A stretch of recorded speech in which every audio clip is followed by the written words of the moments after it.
आप देख रहे हैं भवानी टाइम्स।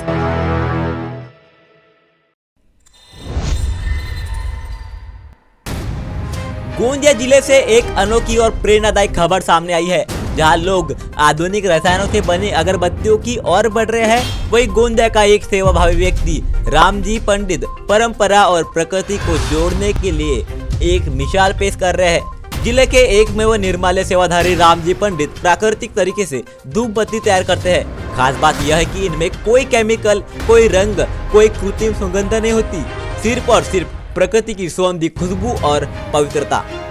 रामजी पंडित धूप बत्ती बनाने के लिए गौ माता के कंडे, मंदिरों के फूल से बने चूरे और प्राकृतिक सुगंध द्रव्यों का उपयोग करते हैं। अगर, तगर, जटामासी, सुगंध बाला, तेजपत्ता, लौंग, पिपरी, गूगल और अन्य औषधीय तत्व, इन सबको मिलाकर तैयार की गई धूप बत्ती सिर्फ खुशबू ही नहीं देती, बल्कि स्वास्थ्य लाभ भी प्रदान करती है। यह घर के वातावरण को शुद्ध करने के साथ साथ मानसिक शांति और सकारात्मक ऊर्जा भी बढ़ाती है। रामजी पंडित यह धूप बत्ती केवल व्यवसाय के तौर पर नहीं, बल्कि सेवा और संस्कृति के रूप में बनाते हैं। मंदिर में चढ़ाए गए फूलों को दोबारा उपयोग करके वे पर्यावरण संरक्षण का भी संदेश दे रहे हैं। निर्माल्य से निर्मल धूप, यह उनकी खास पहचान बन चुकी है। आज के समय में जब हवा प्रदूषण और कृत्रिम सुगंध द्रव्य स्वास्थ्य पर भारी असर डालते हैं, ऐसे में प्राकृतिक धूप बत्ती का उपयोग शरीर और मन दोनों के लिए बेहद लाभदायक माना जा रहा है। आयुर्वेद में इन तत्वों का विशेष महत्व बताया गया है। देखो क्या होता है, नेचुरल चीज़ नेचुरली होगी, केमिकल से पूजा अर्चना भी नहीं होती। ये तो आपको नहीं, पूरी सारी दुनिया को मालूम है। नहीं तो अभी जितनी धूप बत्ती अगरबत्ती आ रही है वो पूरी केमिकल की आ रही है। केमिकल जला रहे हैं, हम टायर जला रहे हैं, समझ के चलो भाई। ये जो मेरे जो पूरे जो प्रोडक्ट बनते हैं, ये जो फूल के हार है, इससे बाकायदा गौ माता का कंडा है, ये सारी चीज़ें बाकायदा इन्हीं चीज़ों से बनता है पूरा। तेज पत्ता, लौंग, गोडरी, नीम की पत्ती, और मैंने मच्छर की धूप बत्ती भी ऐसी तैयार किया हो कि मच्छर भी पूरे अच्छे सुंदर खत्म हो जाते हैं। और जड़ी बूटी विश्लेषण भी हूँ, जड़ी बूटियों से दवा भी बनाता बाकायदा। तो जड़ी बूटी की भी दवा मेरे पास बहुत कारगर है। और मेरे भोले बाबा कृपा से इतनी अच्छी सुंदर जो ये कार्य चलता है, नेचुरल पूरा, no chemical, no side effect कोई भी। यहाँ पर अगर छोटा गोंदिया में आ गए, छोटा गोंदिया में विट्ठल रुक्माई मंदिर है, वहाँ पर अगर मतलब मेरे को हर हर महादेव बोलते हैं सब कोई, क्योंकि जो निर्माल्य गाड़ी चला रहा हूँ मैं पूरे गोंदिया शहर में सेवा के रूप में। तो ये क्या है, एक मेरी सेवा है। तो इतने लाखों की गाड़ी और अपने आप को भी समर्पित कर दिया हूँ मैंने प्रभु के चरणों में। लेकिन लोगों ने इस चीज़ों को समझे नहीं और प्रतिसाद नहीं दिए। नहीं तो अच्छा, अगर कोई भी अगर अच्छा कोई ओहदे वाला या कोई पैसे वाला अगर कोई ये कार्य करता तो उसको भी इतना फंड, इतना सहयोग करते कि पूछो मत। अभी मैं साधारण व्यक्ति हूँ और मैं उस परमपिता परमेश्वर का पुत्र हूँ, छोटा मोटा सा, जो मैं ये कार्य के लिए उनने ही प्रेरित किए, समझ के चलो। मेरे को, मैं पहले क्या था आज क्या हूँ, वो सब पूरे गांव को, मोहल्ले को, पूरे एरिया को सबको मालूम है, गोंदिया शहर को। तो ये मेरा कहना है कि भाई उसको कम से कम उस गाड़ी को साथ तो दे।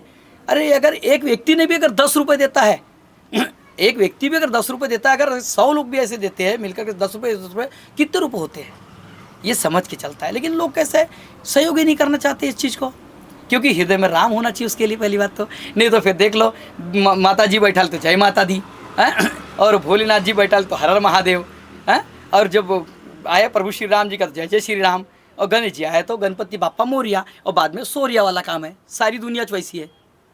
तो हृदय में हर समय का राम बसना चाहिए, यहाँ होना चाहिए राम। जब भोले बाबा दौड़े आते हैं हम ऐसे नहीं हैं ये जो बोल दिए और हम करके दिखाने वाले व्यक्ति है। लोग तो बोले हम भी गाड़ी वो निर्माल्य की करने वाले थे, ये करने वाले थे। अरे भैया हम तो करे हैं, हम तो आपको तो सिर्फ मैंने गाड़ी लेकर के भी दे दिया, स्वयं को भी समर्पित कर दिया, और क्या कर दूँ मैं। हाँ, मैं गाड़ी भी लिया, अपने आप को भी समर्पित कर दिया। आपको सिर्फ मेरा ये किया है, निवेदन है कि भैया कम से कम आप उसको साथ दो, मेरे गाड़ी को सहयोग करो। परमपिता परमेश्वर गाड़ी कितने रुपए की हुई महाराज जी? गाड़ी हुई है वो 2.5 लाख की, और इंजन चेंज किया होगा तो 3 लाख की मेरे करीबन पड़ी हो गाड़ी।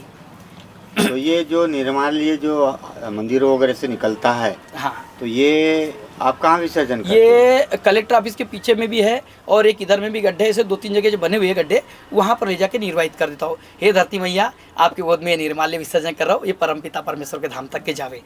ये है कार्य। नहीं तो क्या होता है, मल मूत्र में फेंक देते हैं, कोई कचरे के गाड़ी में डाल देते हैं, अवैध जगह फेंकना ये उचित है क्या? ये पहले मुझे बताइए, बोलता हूँ मैं वो लोगों को। जब आपने इतने जो विधायक साहब ने बोले, इसने बोलो 1 करोड़ रुपया, लाखों रुपया तुम मंदिर बनाने के लिए फंड दे रहे हो, लेकिन उनकी सुविधा क्या है? जब ये हारपुल चढ़ा रहे, कुछ कर रहे, तो कचरे में डाल रहे हैं। तो ये कचरे में डालने का उद्देश्य क्या है? इसके लिए कम से कम मैंने सुविधा किया हो थोड़ी बहुत तो भी, तो उसको प्रतिशत साथ तो भी दो कम से कम। ये पैसा किसने दिया आपको गाड़ी खरीदने? ये मेरा स्वयं का पैसा है, स्वयं की सेवा है मेरी। बस मैं लोगों को यही एक विनती है कि भैया कम से कम इसको थोड़ा साथ देना चाहिए, बस मेरे को, बस और कुछ नहीं। तो सुविधा के तौर पे देखो, ये तो मेरे एक व्यवसाय के तरह से ही बोलोगे तो ये जो फूलों से बनती है धूप बत्तियाँ, अगरबत्तियाँ है ना, ये नेचुरल बनती है पूरे फूलों की जो है, ये फूलों के चूरे वगैरह जैसे थोड़े बहुत इनमें से जो अच्छे वाले फूल चुनने मिल जाते हैं, उसमें से सुखा करके, सुकांड करके, पीस करके, ये पीसने के लिए मशीन है, बनाने के लिए धूप बत्ती की मशीन है। ये सारी चीज़ें मैं बनाता हूँ। मूल्य मतलब ऐसा है कि 50 रुपये, 30 रुपये ऐसे पैकेट देता हूँ मैं। उसमें कैसे अपने को 2, 4, 5 रुपये बच जाते हैं एक पैकेट पे, और कुछ नहीं। तो लोगों को आप क्या आह्वान करेंगे इन सामान को लेकर? मैं तो यही लोगों को प्रोत्साहित करता हूँ कि नेचुरली अपन जो चीज़ बनती है, देखो हमारे जो पूर्वज होते थे, पहले हमारे जो पूर्वज होते थे वो पहले देखो कंडा जलाते थे, पूरे घर भर धुआं करते थे, है ना, ऐसे उड़ाते थे कि ताकि भैया नकारात्मक शक्ति भी द्वार पे भी ना आए, और उससे जीवन सुंदर भी बनता है। जो क्या होता है, उसका जो धुआं उड़ता है गौ माता कंडे का, तो हमारे लिए जीवन के लिए वो आशीर्वाद सुंदर है, बल प्रदान भी करता है। 2-3 कार्य उसमें और ज़्यादा होते हैं। और ये जो देखो केमिकल की धूप बत्ती और अगरबत्ती जलाते हैं तो उसमें कुछ नहीं मिल पाता। ये तो आपको नहीं, सारी दुनिया को मालूम है। भाई कोरोना आया, लोगों ने क्या क्या जलाया, देखो आप, ऑक्सीजन की कमी हो गई थी, ये सब चीज़ें उस समय जला रहे थे, भाका भाका, ये वो जला रहे, कोई कपूर जला रहा है, कोई कुछ जला रहा है। अब अभी अब वही वापस धारणा पे आ गए। यही तो है। पर्यावरण के विषय में क्या कहेंगे आप?